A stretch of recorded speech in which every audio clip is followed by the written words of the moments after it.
Welcome back to the channel, everybody. And welcome back to the channel, everybody. We're here to talk about Smackdown Live. But tomorrow I'll talk about the DLC characters that were revealed to us on WWE 2K19, and I'll be talking more in depth about what is going on with people like Tommaso Ciampa, why they're not in the game, what is stopping 2K from putting them in. But, we'll get more into that tomorrow. But today, we'll talk about SmackDown Live. SmackDown was alright. It was alright. It was still better than Raw.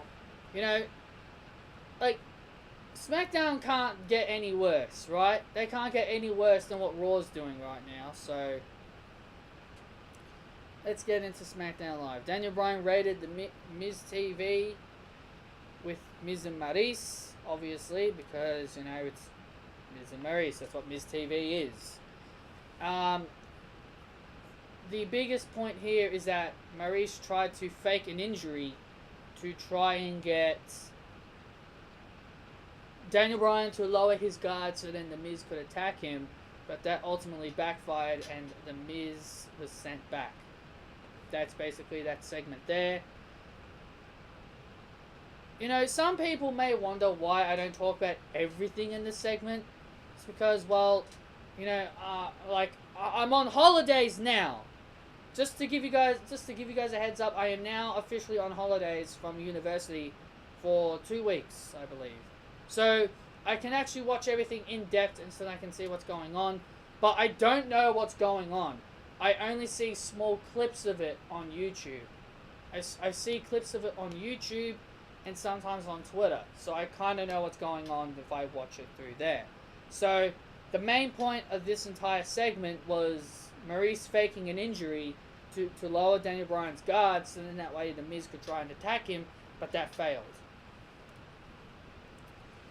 Cesaro versus Kofi Kingston. This was an alright match. Cesaro got the victory to build up to, I'm guessing this is build to the Super Showdown. But they've just been pretty much hyping every match at this point with no build. So, Cesaro defeats Kofi Kingston with the neutralizer.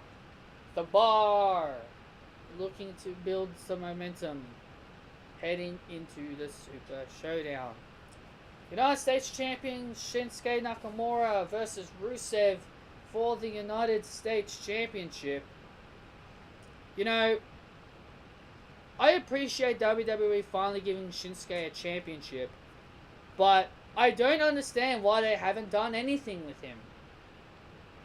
They could have easily had, they do have guys on their roster that could take the United States Championship from him, but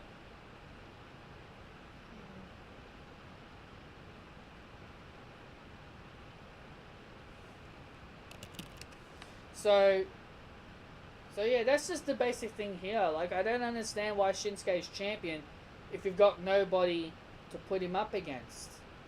And considering that they keep turning people heel. Shinsuke gets the victory here due to Aiden English being silly on the apron, screaming Rusev crush. This ultimately gives Rusev, this ultimately distracts Rusev and get pinned, and then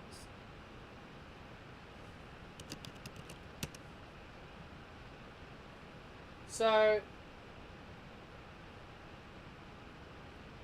then Rusev loses.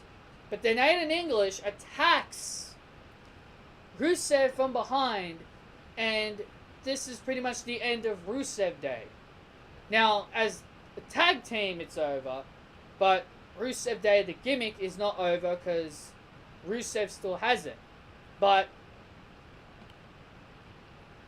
listen, I know people are very upset about Rusev Day breaking up. I am too. I'm very upset that the Rusev Day is broken up.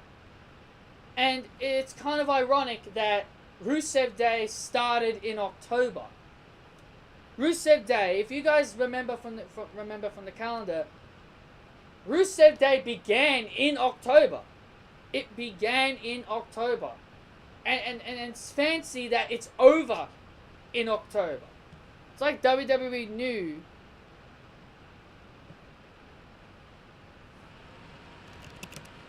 It's like WWE knew when Rusev Day started. They were like, we'll end it when we get there.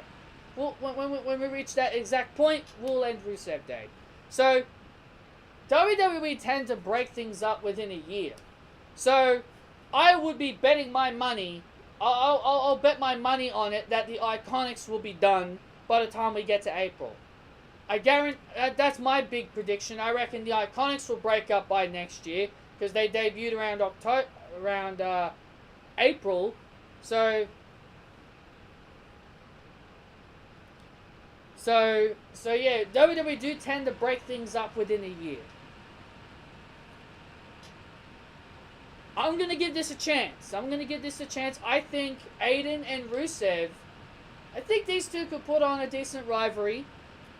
I do. I honestly believe I do. I'm not going to shit on this. I'm not going to be like every other person and be upset that, they've ruined another great thing we've really enjoyed. Sure, I understand they have ruined it. I understand that they've ruined it, but I'm going to give this a chance. I want to see how this develops first. Don't get critical when it breaks up straight away. You don't get critical immediately. You get critical when the weeks go on. If they can't deliver, that's when you get critical. You don't be like, this is a mistake.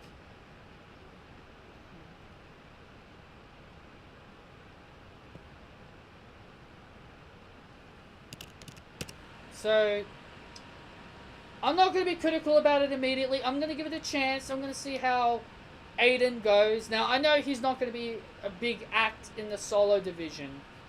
He's not going to be winning any championships, mind you. But at least Rusev is still a babyface. At least Rusev is still a face. And he may go on to get bigger and better things. Who knows? Who knows, guys? Who knows? Don't give up just yet. This could be an interesting feud. If they do it correctly, this could be an interesting feud. Maybe this is the final match they give us for the Super Showdown. Maybe this is the last match they give us for the Super Showdown.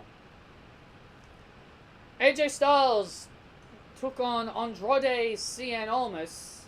And AJ Styles obviously wasn't going to lose to Andrade.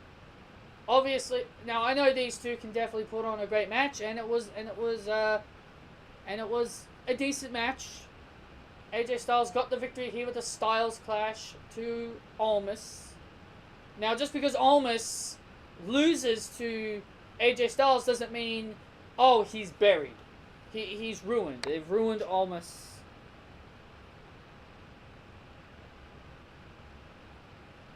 You know, Vince is high on Almas. Vince is very high on Almas. Vince wouldn't do this to Almas. Like, here's the thing that you people need to understand.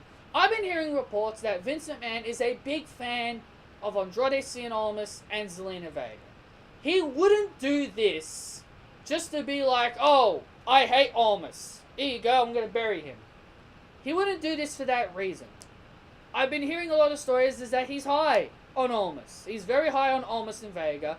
So don't question WWE's logic here.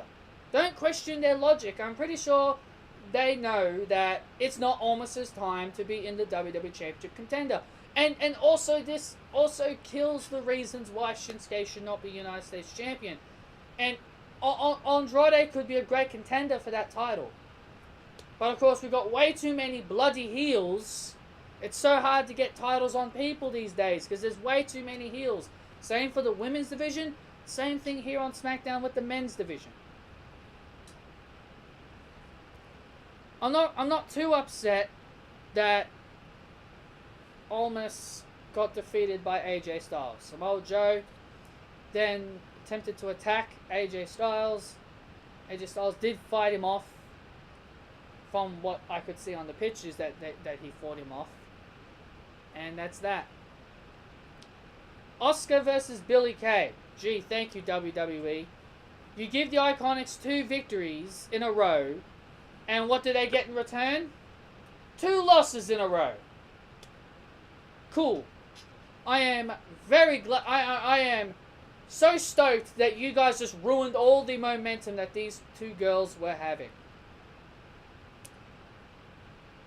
Look, I know they've got a match at Super Showdown, but can you guys at least give these 2 some momentum, please?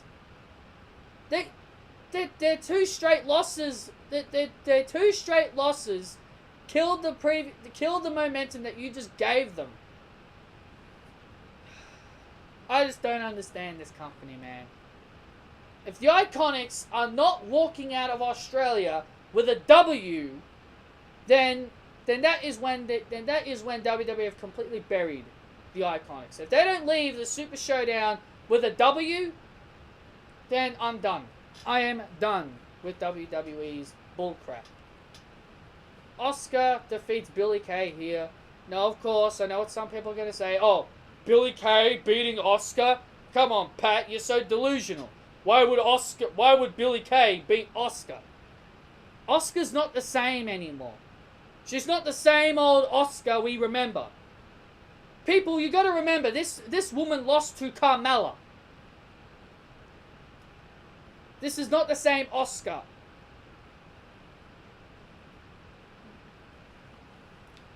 Also, I'm also predicting at the Super Showdown that Asuka to turn heel on Naomi. That's my other prediction. And finally, the last thing here to wrap up this review, I'm just going to make this a quick one, is that Becky Lynch's coronation, I was trying to get the word out, coronation, and she demands Charlotte Flair to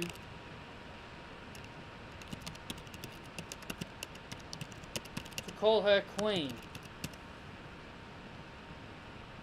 And that, well, there was more to it than just that. Becky was going on about how she deserves it and all this other stuff, and she was mentioning that she wanted Charlotte to come out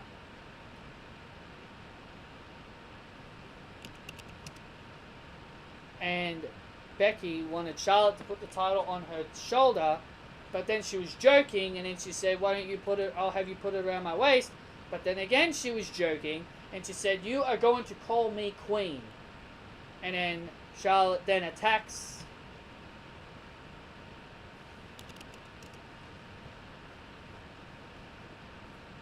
Becky, but Becky fights back. She ends up standing tall with the Beckplex and Disarmor, laying out Charlotte at the end of the show.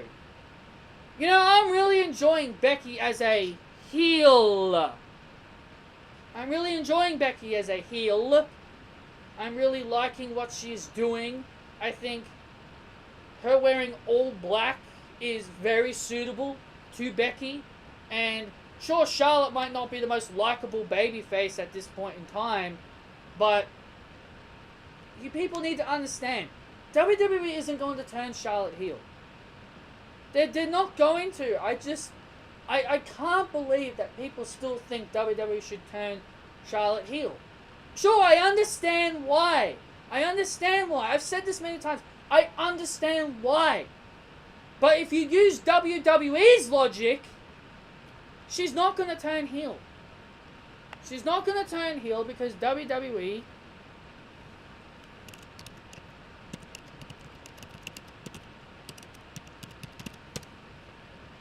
it's just stupid. It's just stupid how people think, oh, who cares about this whole mainstream attention? Who cares Charlotte's part of the mainstream? Who cares about this? Who cares about that? Who cares about the mainstream? Who cares about that? Charlotte should be heel no matter what. The mainstream doesn't affect everything. Well, it seems like it does.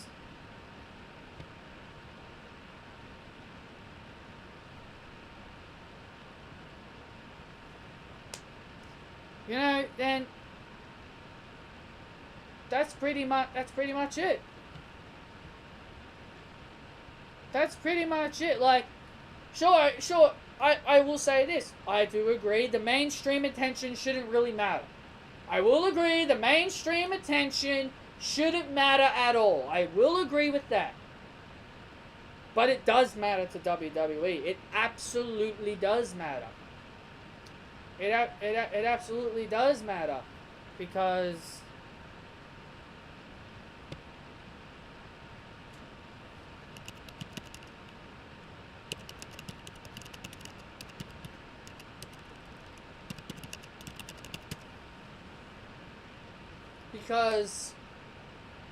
you know, if your job as a heel is to get people to hate you, and yes, I know this ain't working on Becky, but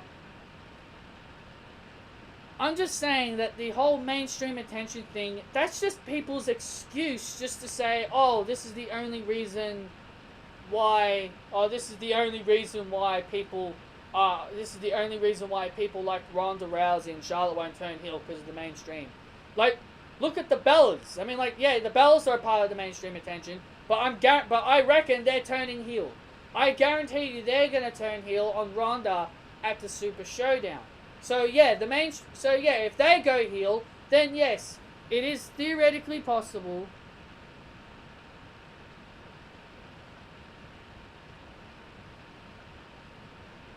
So that's the one thing that you people need to understand.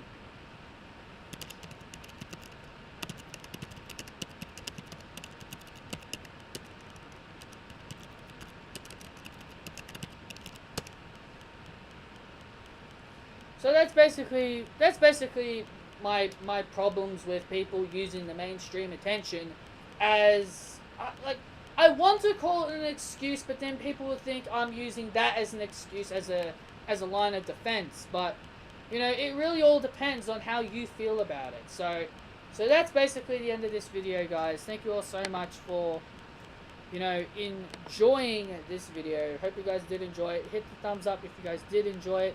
Comment your opinions down below on what you think of Smackdown Live and everything else I spoke about. Be sure to subscribe to this channel if you haven't done so, and be sure to follow me on my Twitter @pballantyne as well. And also be sure to check out my previous videos, my Raw review, and a lot of my other videos that I did. Thank you all so much for watching. I'll see you all tomorrow for my talk of WWE 2K19's DLC. See you guys then.